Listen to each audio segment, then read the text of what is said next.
Question number 4 का first है function of x equal e की पावर x।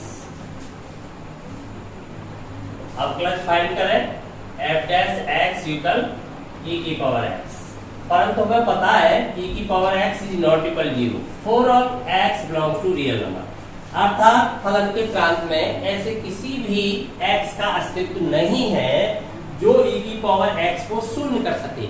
जब तक अवकलन शून्य नहीं होगा तब तक हमें क्रिटिकल पॉइंट्स फाइंड नहीं होंगे।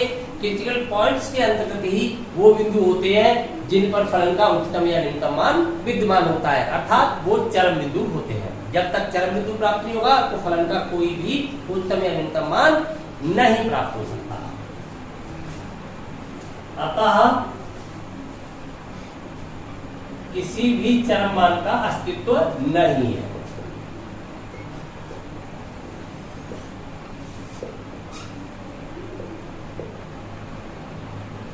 न तो उच्चतम मान विद्यमान होगा न निम्नतम मान विद्यमान।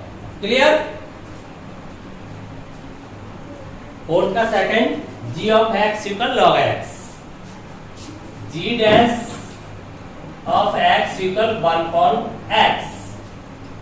अब देखिए 1/x कभी भी शून्य नहीं हो सकता है for all x belongs to real number.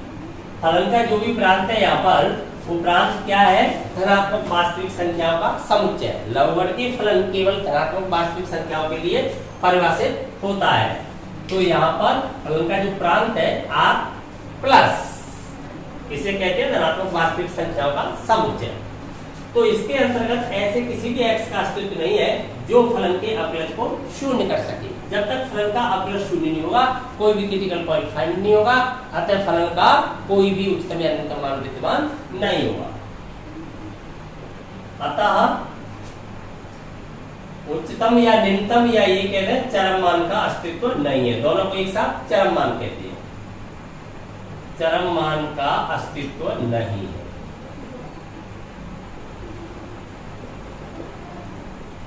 Clear? चौथे का थर्ड देखिए, फलन दिया गया है x³ plus x² plus x plus 1। सबसे पहले अवकलन फाइंड करेंगे 3x² plus 2x plus 1। 4 critical points.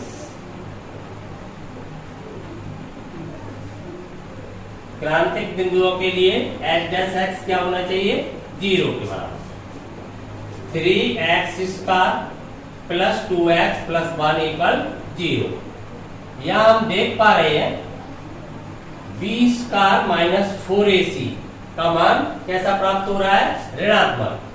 2² minus 4ac क्या आ गया टोटल अलों के? -8, जो कैसा है? ऋणात्मक है। इससे हम कह सकते हैं लेस देन 0, इसलिए x does not belongs to r, अर्थात x का कोई भी वास्तविक मान प्राप्त नहीं हो रहा है। ऐसे किसी भी वास्तविक मान का अस्तित्व नहीं है जिस पर फलन का मान उच्चतम या निम्नतम हो। अतः हम कह सकते हैं कोई भी उच्चतम या निम्नतम मान विद्यमान नहीं है। कोई भी चरम मान विद्यमान नहीं होगा। क्लियर? पांचवे का फर्स्ट है function of x equal x³। हमें यहाँ पर एब्सोल्यूट वैल्यूज फाइंड करनी है, absolute minimum and absolute maximum. Absolute के लिए किसी भी परीक्षण की आवश्यकता नहीं होती है। सभी क्रांतिक बिंदुओं के साथ ये आपके जो सिरे वाले मान है, वर्टिकल पॉइंट्स है, उनको भी इंक्लूड कर लेते हैं। बारी बारी से सबका मान देखते हैं। जो बड़ा मान है वो उच्चतम मान होता है, जो सबसे छोटा मान होता है वही निरपेक्ष निम्नतम मान होता है। f डैश x क्या आ जाएगा? 3x²। 4 critical points. क्रांतिक बिंदुओं को प्राप्त करें।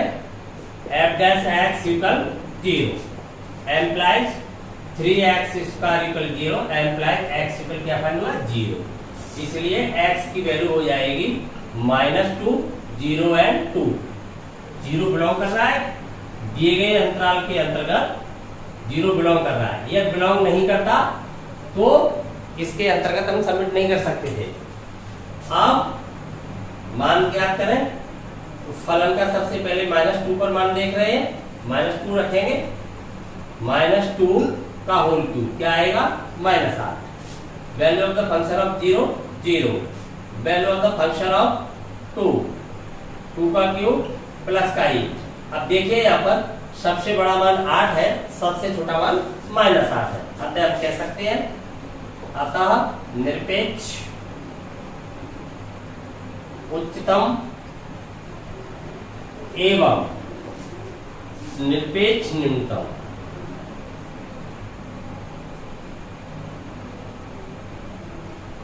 मान क्रमशः 8 एवं -8। क्लियर? उच्चतम मान कितना हो गया 8, न्यूनतम मान कितना है -8। एब्सोल्यूट के लिए अर्थात निरपेक्ष के लिए किसी भी परीक्षण की आवश्यकता नहीं होती। सीधे क्रांतिक बिंदुओं को ज्ञात कीजिए, सिरे वाले मानों को क्लोज इंटरवल अवश्य मिलेगा वहां पर, सिरे वाले मानों को भी सम्मिलित करके x की वैल्यूज फाइंड करें, बारी बारी से फलन का मान निकालें, जो बड़ा है वही निरपेक्ष उच्चतम है, जो सबसे छोटा है वही निरपेक्ष न्यूनतम है। क्लियर? पांचवें का second question, function of x equal sin x plus cos x, x belongs to close interval 0 to pi. जब भी आपको क्लोज इंटरवल फाइंड हो रहा है, समझ लेना चाहिए एब्सोल्यूट वैल्यू फाइंड करनी है। तो इसके लिए सबसे पहले अवकलज को फाइंड करें। sin x का क्या हो जाएगा, cos x, cos का हो जाएगा माइनस sin x। क्लियर? और क्रिटिकल पॉइंट्स क्रांतिक बिंदुओं को ज्ञात करने के लिए f डैश x इक्वल 0 रखिए, 0 के equal cos x minus sin x equal 0।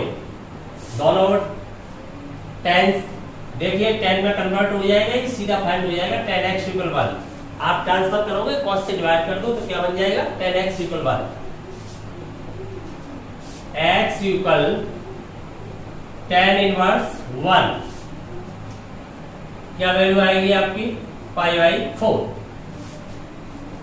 0 to पाई में x की वैल्यू क्या है π/4 बिलोंग कर रही है, दूसरी वैल्यू आप इसमें प्राप्त नहीं कर सकते। ASTC क्यों, tan नेगेटिव है नहीं, यहाँ पर tan पॉजिटिव है, पॉजिटिव है तो आपको फर्स्ट में फाइंड होगा या फिर थर्ड में फाइंड होगा, लेकिन अपना इंटरवल पाई तक है। क्लियर? थर्ड में नहीं जा रहा है, तो a की वैल्यू फाइंड होगी π/4। इसलिए x की कितनी वैल्यू हो जाएगी, π/4 बिलोंग कर रहा है गिवन इंटरवल में, क्लोज इंटरवल 0 to पाई, इसके अंदर ये बिलोंग कर रहा है, तो तीन वैल्यू हो जाएंगी अपने पास 0, π/4 एंड पाई। कंफर्म? अब बारी बारी से मान ज्ञात करें फलन का। फंक्शन ऑफ 0 लगाएंगे तो यहाँ पर फाइंड होगा आपको sin 0 प्लस cos 0। sin 0 की वैल्यू 0, cos 0 की वैल्यू 1, तो क्या आ गया 1। Value of the function of π/4, sin π/4 plus cos π/4। देखिए इसकी वैल्यू भी 1/√2 होती है, दोनों की वैल्यू कैसी होती है इक्वल, तो कितना हो जाएगा 2/√2 मींस √2। अब value of the function of pi, sin pi plus cos पाई। आपको पता है x अक्ष पर sin की वैल्यू क्या हो जाएगी 0, क्यों मतलब 0 हो जाएगा, तो इसका मान तो 0 हो गया। cos पाई की वैल्यू क्या होती है -1, क्या फाइंड हुआ -1। अब हम यहाँ पर देख रहे हैं सबसे बड़ा मान √2 है, सबसे छोटा मान -1 है। √2 बड़ा होता है 1 से, 1 पॉइंट देखा यहाँ पर आता है। x इक्वल 0 तक 0 नहीं π/4 पर आ रहा है सबसे बड़ा, π/4 तथा पाई पर निरपेक्ष उच्चतम एवं निरपेक्ष निम्नतम मान क्रमशः क्या फाइंड हो रहे हैं √2 व -1 है। क्लियर? पांचवे का थर्ड देखें, f डैश x इक्वल 4, इसका करेंगे तो 2 लेस हो जाएगा सीधा, तो क्या रह जाएगा x। 4 क्रिटिकल पॉइंट,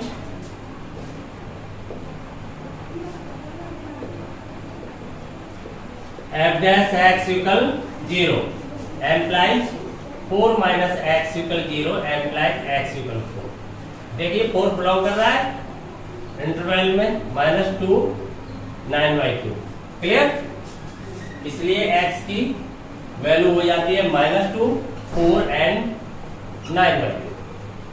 अब मान निकाले फलन का, फंक्शन ऑफ -2 x की जगह -2 रखने पर ये क्या हो जाएगा 4 इंटू -2 माइनस 1.2 -2 इसका यहाँ पर कितना हो गया -8। ये कितना हो जाएगा 4 प्लस का, तो ये माइनस बना रहेगा, 2 से डिवाइड होगा तो 2 ही रह जाएगा माइनस का, तो टोटल कितना हो गया माइनस का 10। Value of the function of 4 into 4 क्या हो जाएगा 16। यहाँ पर 4 लगा हुआ 16 हो जाएगा, 2 से डिवाइड हो जाएगा तो क्या बचेगा 8, total value 8। Value of the function of 9/2 9/2 या मल्टीप्लाई करेगा 4 इंटू 9/2 माइनस 1/2 इंटू 9/2 का स्क्वायर करूंगा तो ये आ जाएगा 81/4। सॉल्व करने पर 2 से डिवाइड हो जाएगा, 2 नंबे 18 माइनस, या देखिएगा ये 81 है और ये आपका कितना हो जाएगा 8, ये डिवाइड नहीं होगा 8। यहां से सॉल्व करूंगा 8 एलसीएम आएगा 18 8 144 माइनस 81 अपॉन 8। सॉल्व करें आप इसे, 1 से 44 से 81 लेफ्ट करोगे तो क्या बचेगा आपके पास 63। डिवाइड कर रहे हो 8 से, देखिए 8 से डिवाइड करने पर कितना फाइंड होगा अपन को 8 7 56। कितना बचा अपने पास 7 7 सही 7/8 ये फाइंड हुआ। 8 7 56 56 और 7 63। क्लियर?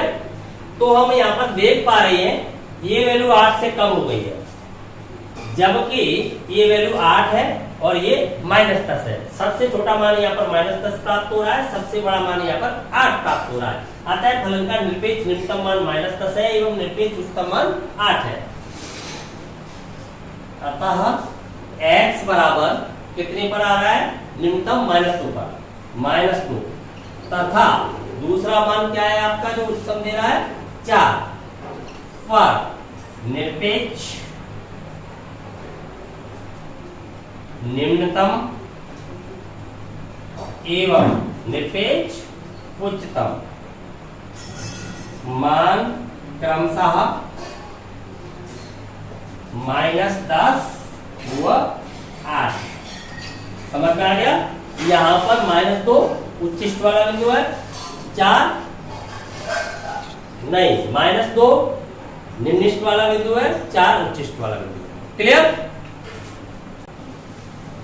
5वें का चौथा क्वेश्चन है function of x equal x - 1 का whole square plus 3 f dash x find करें twice x - 1। Clear? 4 critical point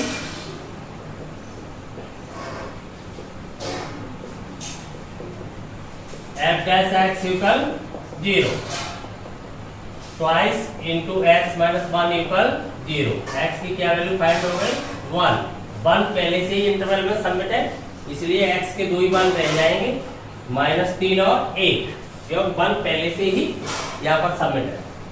अब बारी बारी से मान ज्ञात करें। Value of the function of -3, देखिए -3 यहाँ पर लगाऊंगा, -3 -1 होल स्क्वायर हो रहा है 3, ये कितना हो जाएगा 16 16 और 3 कितने हो गए 19। Value of the function of 1 यहाँ पर लगाएंगे तो 0 हो जाएगा, प्लस 3 तो क्या फाइंड होगा 3। तो सबसे बड़ा मान क्या आ रहा है, बड़ा मान है 19, छोटा मान है 3, तो निरपेक्ष उच्चतम मान 19 हो जाएगा, निरपेक्ष न्यूनतम मान 3 हो जाएगा। अतः x इक्वल -3 तथा 1 पर निरपेक्ष उच्चिष्ट व निम्निष्ट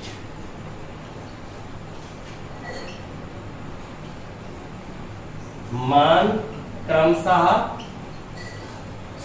19 व 3 है। क्लियर? जब भी आपको निरपेक्ष फाइंड करना है तो क्लोजर इंटरवल फाइंड दिया जाएगा आपको, यहाँ पर कोई भी परीक्षण नहीं लगाना है, सीधा क्रांतिक बिंदु ज्ञात करने हैं, श्रेणी वाले मानों को सबमिट करना है। लेकिन कभी कभी क्रांतिक बिंदु वही बिंदु आ जाता है जो श्रेणी वाला मान पहले से यहाँ पर एडजस्ट है। सभी x के मानों पर फलन का मान ज्ञात करना है। फलन का जो बड़ा मान है वही निरपेक्ष उच्चिष्ट होता है, जो छोटा मान है वही निरपेक्ष निम्निष्ठ होता है। क्लियर? कोई शक? छठवां question, P of x equal 41 minus 72x minus 18x square. यहाँ किसी कंपनी द्वारा अर्जित लाभ अर्थात लाभ फलन दिया गया है, प्रॉफिट फंक्शन दिया गया है, तब हमें अधिकतम लाभ ज्ञात करना है। तो सबसे पहले फलन का क्या करें, अवकलज करें। देखिए इसका 0 हो जाएगा और ये बचेगा आपके पास माइनस 72 और ये हो गया 18 दूनी 36x। 4 क्रिटिकल पॉइंट,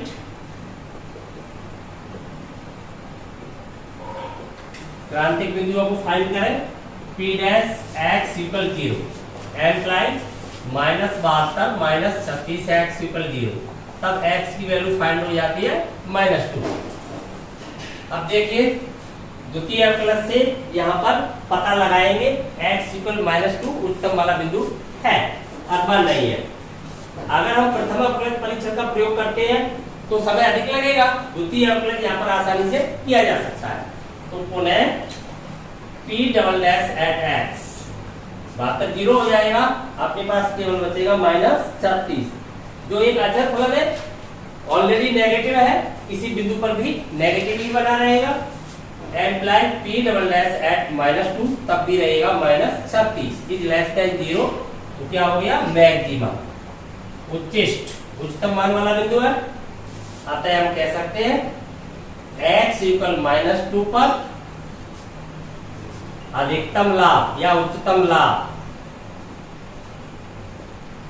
कितना हो रहा है, लगाइए लाभ फलन में -2, तब ये हो जाएगा 41 माइनस 72 -2 माइनस 18 -2 इसका 41 माइनस माइनस प्लस 72 दूनी कितना हो जाएगा 144, ये तो प्लस का ही हो जाएगा तो माइनस बना रहेगा और कितना हो जाएगा 4 18 चौक 72। टोटल आपके पास कितना बचेगा 72, यहाँ से सीधा का सीधा लेफ्ट करते हुए 72 ही रह जाएगा। 41 प्लस 72 जोड़ दोगे तो देखो कितना आ गया 7 4 11 2 1 3 1 से 13। अब मात्रक तो पता नहीं है, ये आपका लाख में चल रहा है, करोड़ में चल रहा है, किस में चल रहा है, तो 1 से 13 इकाई। आप यूनिट यहाँ पर क्या लिखोगे, यूनिट ही लिख दोगे, इकाई ही लिख दोगे, जितना भी मात्रक होगा।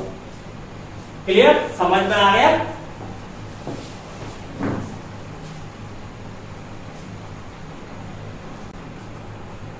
सातवां क्वेश्चन देखें, function of x equal 3x की power 4 minus 8x cube plus 12x square minus 48x plus 25।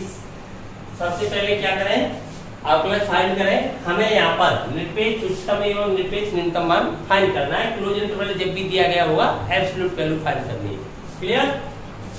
देखिए f डैश x क्या फाइंड होगा आपको, 12x cube minus 24x square plus का 24x माइनस का 48। 4 क्रिटिकल पॉइंट्स,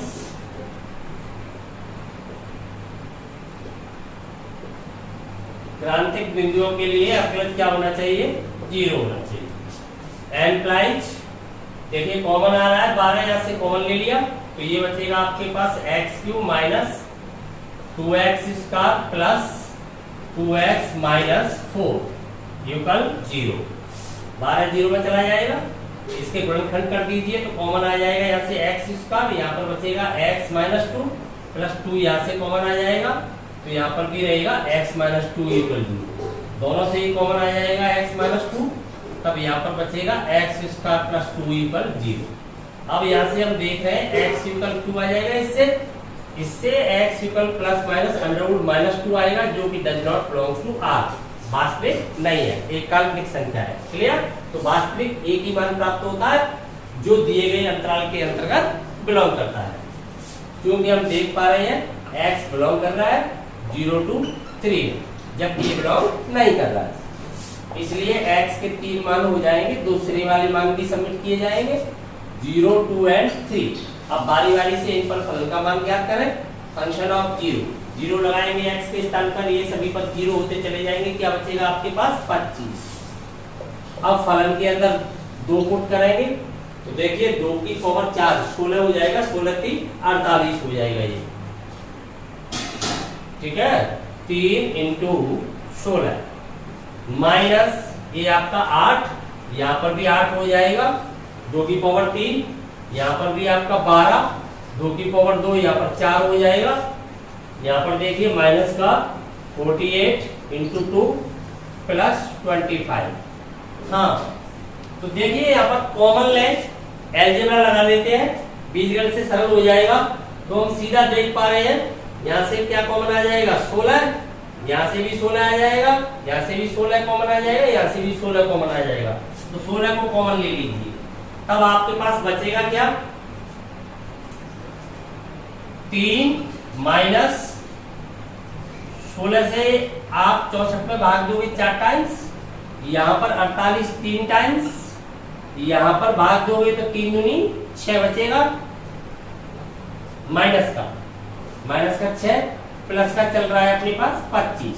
सॉल्व कीजिए, देखें 6 4 10 और 6 माइनस का क्या बचेगा अपने पास 4, 16 इंटू -4 प्लस 25, देखिए माइनस का हो गया 64, माइनस के 64 से 25 आप सब्ट्रैक्ट कर दोगे तो आपके पास रहेगा माइनस का 39। क्लियर। अब हम वैल्यू फाइंड करें, दूसरा बिंदु क्या है आपके पास 3 पर मान ज्ञात करेंगे तो यहाँ x की जगह क्या लगाएंगे 3, तो 3 की पावर टोटल क्या हो जाएगी 4, एक यहाँ से मिली रही है तो 3 की पावर 5 हो जाएंगे सीधे, माइनस 8 इंटू 3 की पावर यहाँ पर कितनी हो जाएगी आपकी 3 प्लस 12 इंटू 3 की पावर 2, ठीक है। आगे 48 into 3 plus 25, total value find करोगे आप तो अलजेब्रा यहाँ पर भी लगा सकते हैं, यहाँ पर भी आपकी 3 की पावर देखिए कितनी कॉमन, 3 को सीधा ही कॉमन आ रहा है सबसे, 3 कॉमन ले सकते हो और 3 के साथ दूसरा 3 कॉमन आएगा नहीं तो 3 कॉमन ले लो, 3 कॉमन लेने पर ये 3 की पावर 4 कितनी हो जाएगी 81 माइनस यहाँ पर 3 की पावर 2 बचेगी 9 8 72 और ये हो जाएगा 3 कॉमन ले लिया है 12 3 36 प्लस का, यहाँ पर आपने 3 कॉमन ले लिया तो माइनस का 48 प्लस का 25 चल ही रहा है। देखिए टोटल कितना हो गया 72 36, ये माइनस के 36 बचेंगे, माइनस के 36 है यहाँ पर और माइनस का 48 है, 36 दूनी 72 और 12 कितने हो गए 72 और 12, ये तो आपके पास बचे हुए हैं और इससे आप सब्ट्रैक्ट कितना करोगे 81, तो ये आपके पास हो गए 4 84, 81 सब्ट्रैक्ट कर दोगे तो 3 बचेगा आपके पास कितना माइनस का, हाँ तो 3 का 9 कितने हो जाएंगे माइनस के 9, 25 से कम कर दोगे तो आपको क्या फाइंड हो जाएगा 16। अब देखिए इन सब में छोटा -39 सबसे बड़ा है आपका 25, अतः हम लिख सकते हैं अतः निरपेक्ष निम्नतम व उच्चतम मान क्रमशः क्या फाइंड हो रहे हैं -39 व 25 है।